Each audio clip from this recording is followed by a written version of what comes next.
मणिपुर में ईमा कैथल या ईमा बाजार नाम से एक ऐसा बाजार है जिसे केवल महिलाएं चलाती हैं। यहाँ पारंपरिक वेशभूषा में हजारों महिलाएं अपनी दुकानें सजाकर बैठती हैं। इस बाजार में करीब 5,000 महिलाएं दुकानदारी करती हैं। शायद इसलिए इसे एशिया का सबसे बड़ा महिला बाजार कहा जाता है। इन दुकानों में मछलियों, सब्जियों, मसालों, फलों से लेकर कपड़ों तक हर चीज़ मिल जाती है। ईमा कैथल का मतलब है माँ के द्वारा चलाया जाने वाला बाजार। मातृशक्ति का अद्भुत परिचय देता ये बाजार दुनिया के चुनिंदा बाजारों में से एक है जिसे केवल महिलाएं चलाती हैं। ईमा बाजार के इतिहास की बात करें तो ये करीब 500 साल पुराना है। करीब 500 साल पहले इस बाजार की शुरुआत 16वीं शताब्दी में हुई थी। माना जाता है कि मणिपुर में पुराने समय में बंधुआ मजदूरी की प्रथा थी, जिसमें पुरुषों को खेती करने और युद्ध लड़ने के लिए दूर भेज दिया जाता था। ऐसे में महिलाएं ही घर चलाती थी, खेतों में काम करती थी और बोए गए अनाज को बेचती थी। जिसके बाद एक ऐसे बाजार की ज़रूरत महसूस हुई जहां केवल महिलाएं ही सामान बेचती हों। ब्रिटिश हुकूमत ने जब मणिपुर में जबरन आर्थिक सुधार लागू करने की कोशिश की तो ईमा कैथल की इन साहसी महिलाओं ने इसका खुलकर विरोध किया। महिलाओं ने एक आंदोलन शुरू किया जिसे नुपिलेन यानी कि औरतों की जंग कहा गया। नुपिलेन के तहत महिलाओं ने अंग्रेज़ों की जन विरोधी नीतियों के खिलाफ विरोध प्रदर्शन, चक्का जाम, जुलूस आयोजित किए।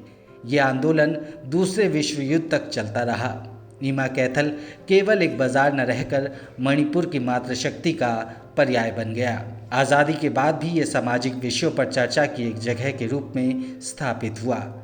ये भी कहा जाता है कि मीडिया की अनुपस्थिति में लोग यहाँ इसलिए भी आते थे ताकि उन्हें आसपास की खबरें पता चल सके। इस बाज़ार में केवल विवाहित महिलाएं ही दुकान चला सकती हैं। इन महिलाओं का अपना एक संगठन भी है जो ज़रूरत पड़ने पर इन्हें लोन भी देता है। इम्फाल में एक इलाका है खाइरबंद जहां ईमा बाज़ार लगता है। ये बाज़ार 3 अलग अलग कॉम्प्लेक्स को मिलाकर बना है। इन कॉम्प्लेक्स में एक नया बाज़ार है जहां पर आपको तरह तरह की ताज़ी सब्जियां, मछली और फल वगैरह मिल जाते हैं। इसके अलावा लक्ष्मी बाज़ार है जहां आपको मणिपुर के पारंपरिक परिधान और रोज़मर्रा के इस्तेमाल में आने वाली चीज़ें मिल जाती हैं। इस बाज़ार को चलाने वाली महिलाओं में सबसे ज़्यादा संख्या स्थानीय जनजाति मितेई से ताल्लुक़ रखने वाली महिलाओं की है। इसके अलावा दूसरी जनजातियों और समुदायों की महिलाएं भी यहाँ बाज़ार लगाती हैं जो इम्फाल के आसपास के गांवों से यहाँ आती हैं। इनमें क्रिश्चियन और मुस्लिम समुदाय की महिलाएं भी शामिल हैं। इस बाज़ार में दुकान लगाने के लिए महिलाओं को लाइसेंस लेना ज़रूरी होता है।